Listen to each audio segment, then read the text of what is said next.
and he saw an ambush being set up by the Viet Cong, and he saw them getting ready to fire on his patrol, and he yelled back to warn them.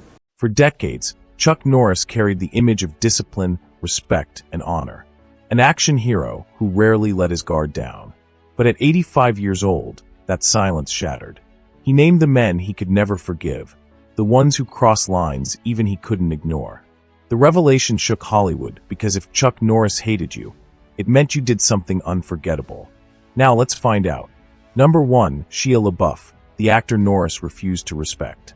Nobody expected Chuck Norris to ever cross paths with Shia LaBeouf. Think about it.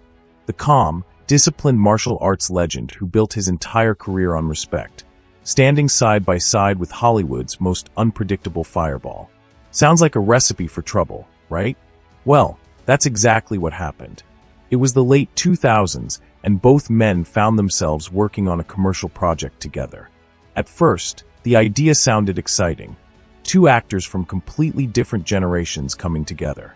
But the moment filming began, the gap between them was impossible to hide. Chuck arrived the way he always had, prepared, respectful, ready to finish the job. Shia, by contrast, showed up like he was running the show. Crew members would later describe it bluntly. Chuck came in calm and prepared. Shia came in like a storm. That storm meant improvising long speeches that weren't in the script, pushing for retakes when the director was already satisfied, and ignoring the schedule altogether. For younger actors, maybe it looked like passion. For Norris, it looked like a lack of discipline, the one thing he valued most. This wasn't creativity. It was chaos, and chaos was something he never tolerated. Instead of exploding, Norris withdrew. He kept conversations short, left the set as soon as filming ended, and let his silence speak louder than words. Then in 2020, he posted a single line on Facebook. Fame without discipline is chaos. He didn't have to name names. Everyone understood. In that moment, the clash between them was sealed. One man built on discipline, the other consumed by unpredictability. And they never worked together again. Number 2, Steven Seagal, the wannabe who crossed the line. Chuck Norris almost never insults anyone, but when it came to Steven Seagal, he didn't hold back. He once dismissed him as a wannabe who will never be.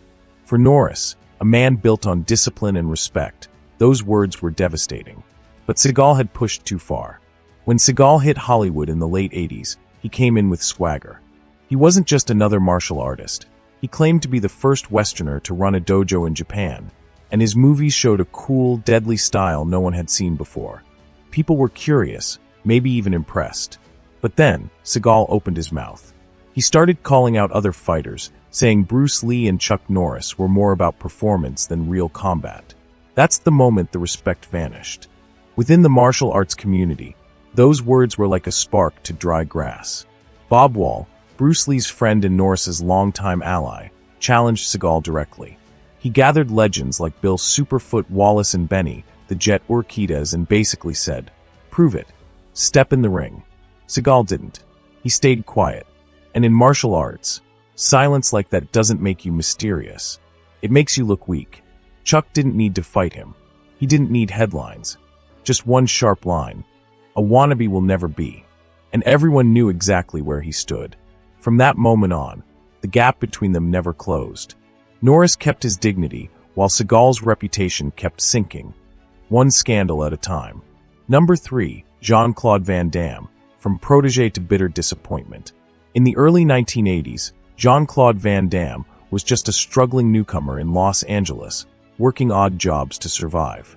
One of them placed him at Woody's Wharf, a bar co-owned by Chuck Norris. At the time, Norris was already an action star, and Van Damme admired him deeply, almost like a mentor figure. For a brief moment, it looked like a friendship that could grow into a legendary partnership. But once Van Damme hit stardom with Bloodsport and Kickboxer, everything changed. The charm on screen gave way to chaos behind the scenes. He became known for showing up late, demanding rewrites, and clashing with directors. Fame fueled his ego, and the humble protege Norris, once respected, began to look more like a liability. There were even serious talks in the early 90s about pairing them in a martial arts thriller tentatively called The Eagle Shadow, a project meant to echo the iconic Norris versus Bruce Lee fight in The Way of the Dragon. Fans imagined a blockbuster showdown, but insiders later claimed Van Damme's erratic behavior and constant contract demands killed the deal.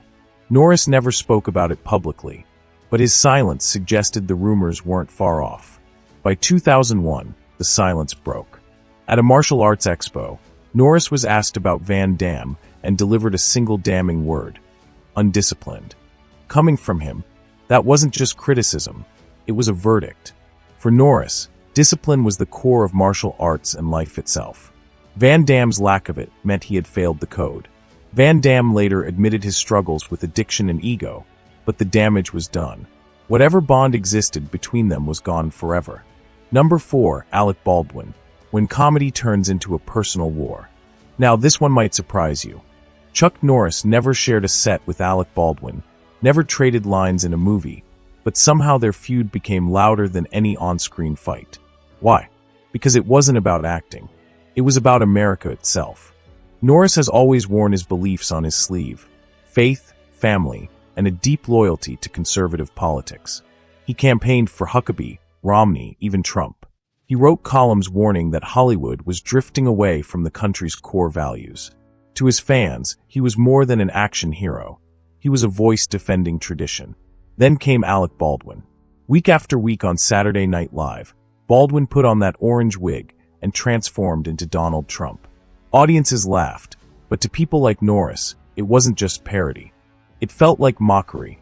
Mockery of a leader he supported and mockery of millions of Americans who thought the same way he did.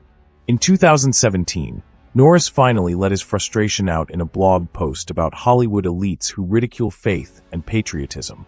He didn't mention Baldwin, but everyone knew who he meant. It was a shot fired without using a name. What makes this clash fascinating is that the two men never confronted each other directly. No shouting matches, no interviews, just silence. Yet that silence feels heavier than words. Two actors standing on opposite sides of a cultural battlefield, each refusing to budge. Number 5, Bruce Lee, the rivalry that refused to die. Everyone remembers it. The Showdown in the Way of the Dragon, 1972. Bruce Lee versus Chuck Norris locked in the Coliseum. A fight so legendary that people still replay it half a century later. On screen, it was meant to be choreography. But once the camera stopped rolling, the world refused to let it stay that way. Chuck always said he respected Bruce. They trained together. They laughed together. And that fight was supposed to celebrate martial arts, not spark a rivalry. But audiences couldn't let go. Fans kept asking the same question. Who would win for Real? Imagine being Norris. Everywhere he went, that's what people wanted to know. Not about his championships, not about his own films, just Bruce Lee. In interviews, Chuck admitted with a sigh, "People always asked if Bruce could beat me. They didn't care about anything else." That constant comparison stung. It wasn't anger at Bruce. It was the way the media turned a friend into a lifelong opponent. The martial arts community made things worse. Some claimed Bruce's Jeet Kune Do made every other style obsolete. Others defended Norris, pointing to his titles and discipline. Suddenly, what started as friendship looked from the outside like a rivalry written in stone. Even after Bruce's death in 1973, the debate never ended. To this day, fans argue about who would have won in a real fight. And no matter how often Norris praised Bruce's genius, the world preferred the myth. Two warriors forever locked in combat. Number 6, Michael Moore, the documentarian who provoked his wrath. When Chuck Norris called out Hollywood for attacking American values, one filmmaker sat at the center of his anger, Michael Moore. Known for controversial documentaries like Bowling for Columbine, 2002, and Fahrenheit 9/11, 2004.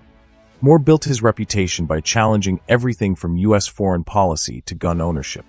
For millions of conservatives, his films weren't just documentaries, they were direct assaults, and Chuck Norris took it personally. Norris has always defended the Second Amendment with the same intensity he brought to the dojo. He wrote columns praising responsible gun ownership and warning against restrictions. So when Moore's Bowling for Columbine portrayed American gun culture as reckless and deadly, Norris fired back in his own way. In one of his most pointed remarks, he declared, "When you take away guns, you take away freedom." That wasn't just political rhetoric, it was a line in the sand. What followed was a war of words fought through media. Moore continued using film to criticize conservative ideals, while Norris used his platform to defend them. They never met face to face, but they didn't have to. Their clash played out in headlines, interviews, and columns that framed them as opposites in America's cultural battle.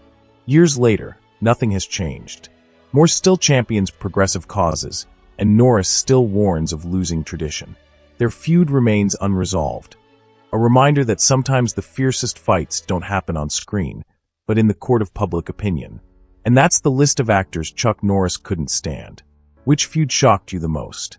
And do you think he was right to hold on to that hatred? Let us know in the comments.